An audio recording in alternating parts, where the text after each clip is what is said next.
Hey, my friend. L'chaim Vili Bracha. Welcome, folks. Oh, we're coming to the conclusion of Tanya. A whole year of learning together, growing together. And soon we're going to start again, right? Coming to the next level. You see, the Greeks saw nature as being cyclical, which is true. Sunrise, sunset, 28 days, 11 hours, 48 minutes is the cycle of the moon. 365 days and a quarter is the cycle of the sun. Everything is cyclical. And you come back to the same place. So you're just going in circles. Life is just going in circles. Been there, done that. And therefore, you're always kind of bored, always looking for something new, excitement, a new place to go on vacation, new people to meet. Because, again, been there, done that. That's not Jewish. Jewish is life is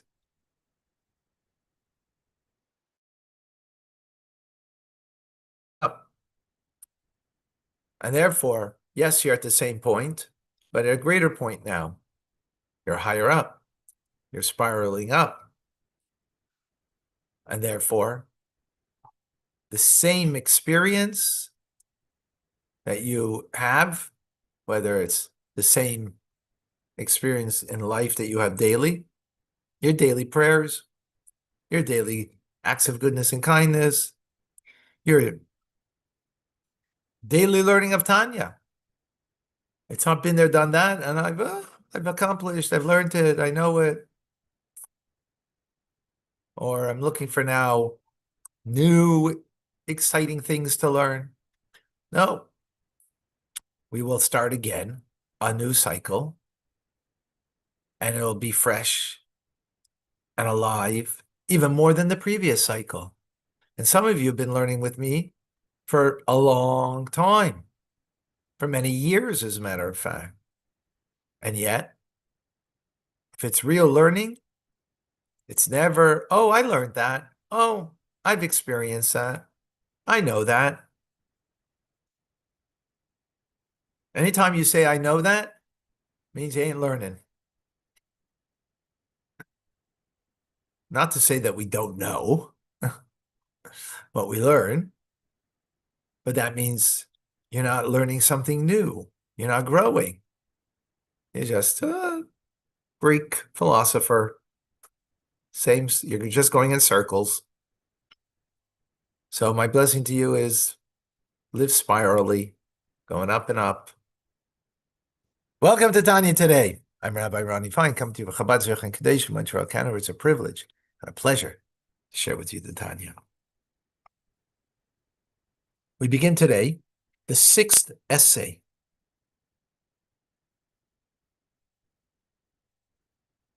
which is a fascinating teachings, as all of it is, quoting from the Talmud.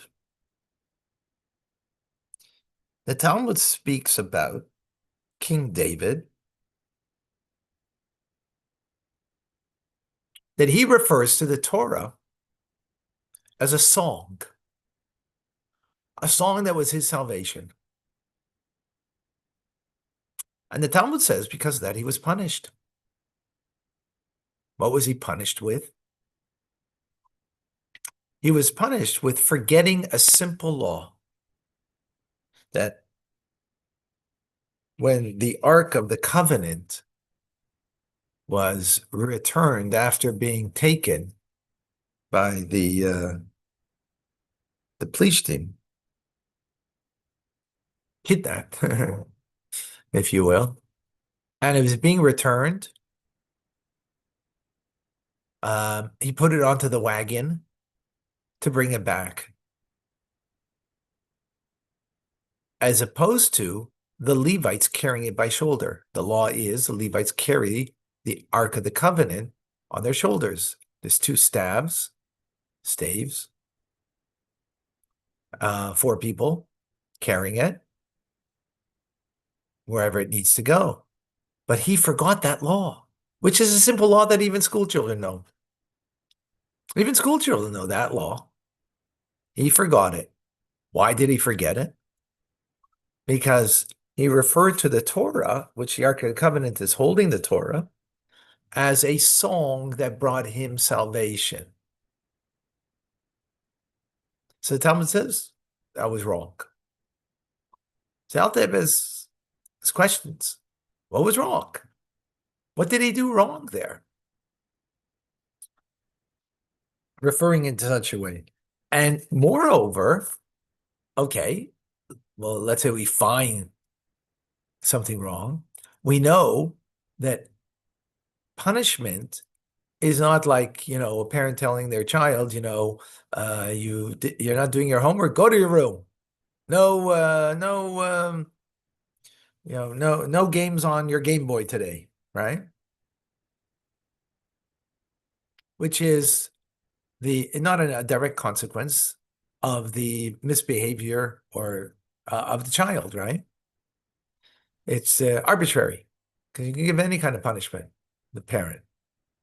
God's punishment is not arbitrary. So the fact that he forgot this law that even a school child knows, right? That God made him forget, is not arbitrary. It's direct consequence of the misrepresentation of the Torah, calling it a song of God. So we need to understand what's wrong with the song of God. We actually see that the Torah, the Zohar, uses that expression, the praise of the Torah and its song. So what's wrong? Calling it that. And what does it mean, actually, a song of God, actually, right? So we will understand this by a verse in, actually, Tehillim from King David, where he says, "How great are your works, O God? Your thoughts are very deep."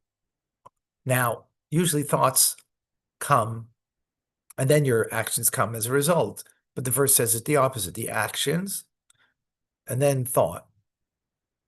So the understanding of it here is over, that when we look into the world and see how the world is truly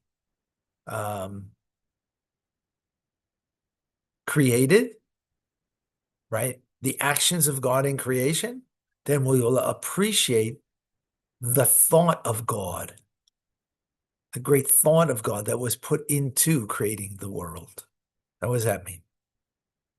So, how is the world created? By God, of course. Yeah. Actually, it's totally dependent on me and you and the meticulous performance of a single mitzvah. So, for example, an offering that's brought on the altar, right, on the altar in times of the Holy Temple, creates a supernal union, the union between the male and female divine elements. That's what the mitzvah does. Right. And the world then receives life from that union. It sustains this world because we draw down through the mitzvah God into this world.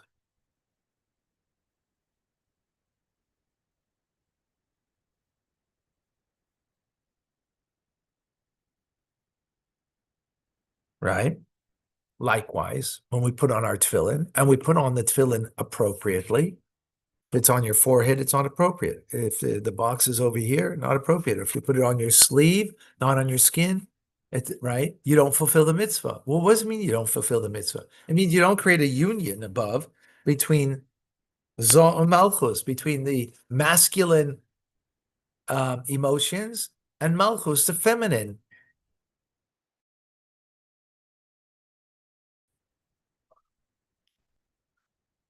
You don't create that union. And because you don't create that union, what does a union do? Right? Just as a union down here between male and female creates new life, creates a child, right? So likewise, spiritually, when we do a mitzvah down here, it creates life up there. And that life is drawn down here. Wow. So let us ponder, says the Alter Rebbe, the great works of God in the multiplicity of the world and all their hosts. That everything that is brought down into this world is literally dependent on a specification of Torah law, right? Because Torah law is what dictates if you made a union between the male and female of divine parts and bring new life into this world. That's what Torah law dictates. That's pretty awesome. In other words, if you don't follow the law properly, so then you don't create that, you don't bring new energy, new divine light into this world. And that's based on a minor specification of the world, that this whole world of the Torah, that this whole world is dependent on. Wow. So we think about this of the world, right? God's works and the creation will understand the profundity of his thought. What's his thought? Torah, right? That Torah comes from the inner part of God, not from his actions merely, but is a reflection of the way he thinks. And this is the way he thinks, based on a particular law of the Torah. That's pretty awesome.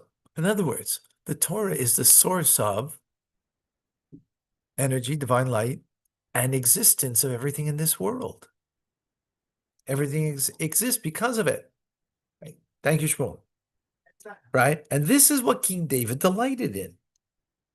That he sang to gladden his heart in his Torah study during the time of anguish. He was overjoyed when he contemplated how the Torah, how the entire world rather, is of no account relative to a minor specification of the law of the Torah. In other words, the only thing that's really the world, nothing is nothing. It's the specification of Torah law that elicits a life into this world, and that's what he was delighting in. And yet for that he got punished. So we need to understand, why did he get punished? And why specifically with the punishment that he got, that he forgot a simple law? But before we understand the punishment, let's appreciate how awesome this is. That the Torah is the source of life.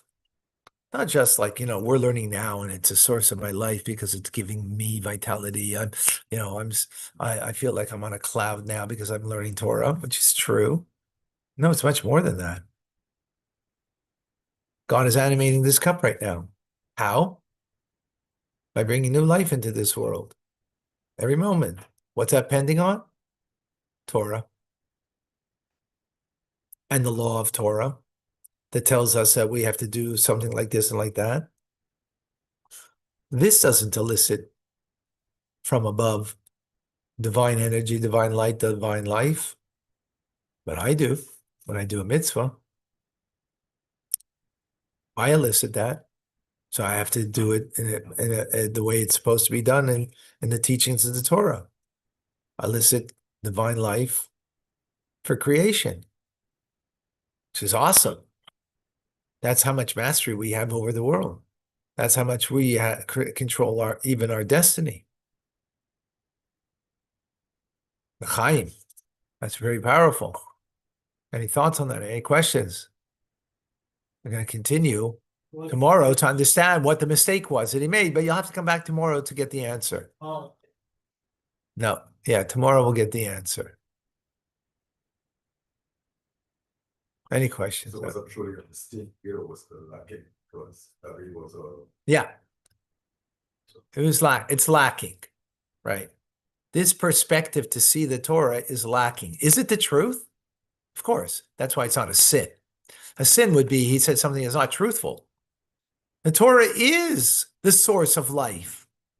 Not that, let me explain it. Not that like we're studying now and oh, it's giving me life. No, no, no. It gives it existence, not just life, is the source of Torah, right?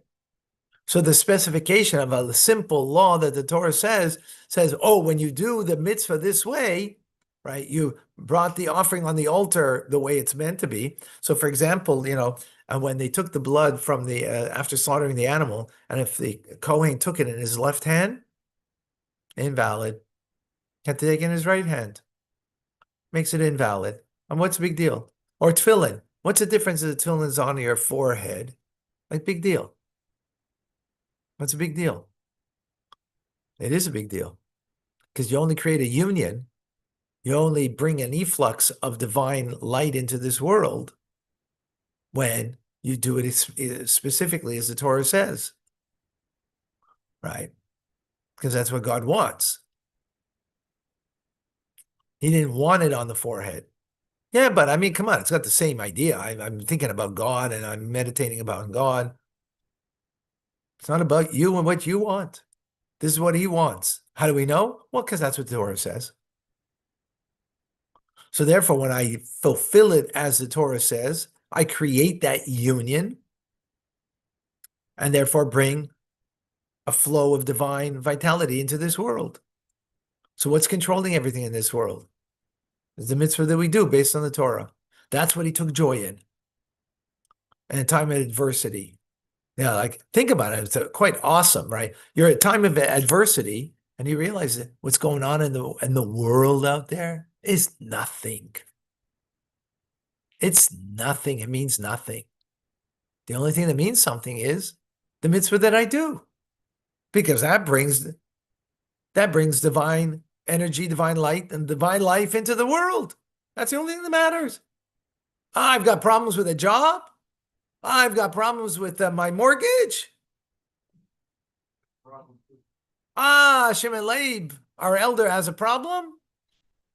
Be like King David. He was in a time of distress, and what did he do? He gladdened his heart because he recognized that the Torah study that he is engaged in is the only reality, because it's the only thing that creates life. Oh. And yet for that he gets punished. Is it the truth? Absolutely the truth. It's not that it was a falsehood. It's absolutely the truth, but there's something more. There's something more. We'll see you tomorrow. Sounds like he was thinking of his own salvation. I'm not certain. Maybe he was thinking of his own salvation. I mean, maybe to some degree you could say that. But that's, when you're in time of distress and you recognize that God is your salvation, that's good. That's wonderful. That's a good thing. Jeffrey, I don't follow him. Can I still have a connection in my connection, just as my own perception that I'm connected? Oh, I mean, in the end, connection to God comes on his terms, not on our terms.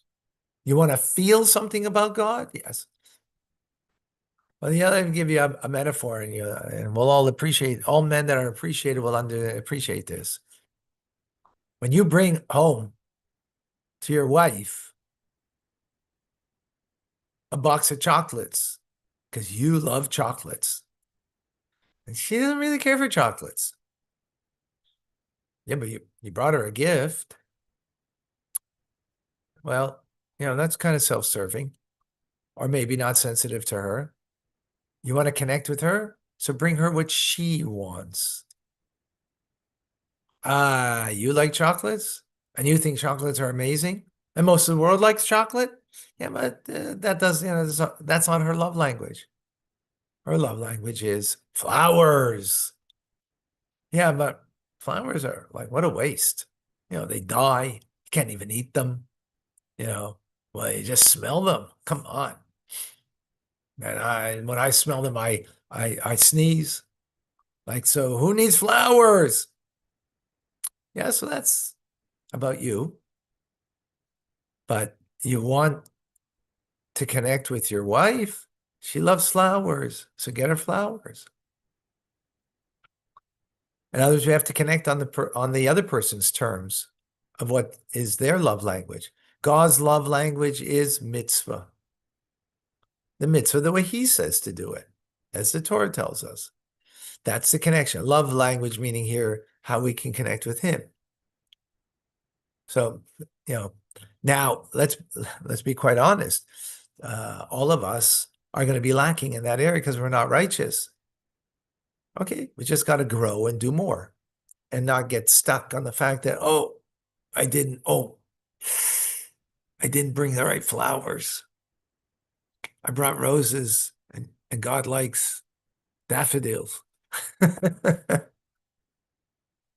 Okay, just grow and become closer. Vicky. Oh, welcome, Vicky. I haven't seen you for a while. Welcome back. If we each do the work, but how do we account for those who don't? Which makes it that's why we have to reach out to others. We're going to start a new cycle of Tanya next Tuesday. Let's all bring one friend. We all bring one friend, we'll change the world for good. Yeah, that's true. That's what we need to do. Yona says, yeah, you're right. My love language is not flowers. I'll have a coffee. L'chaim, l'chaim. And not a Starbucks. I don't need that one. All right, folks. Amazing.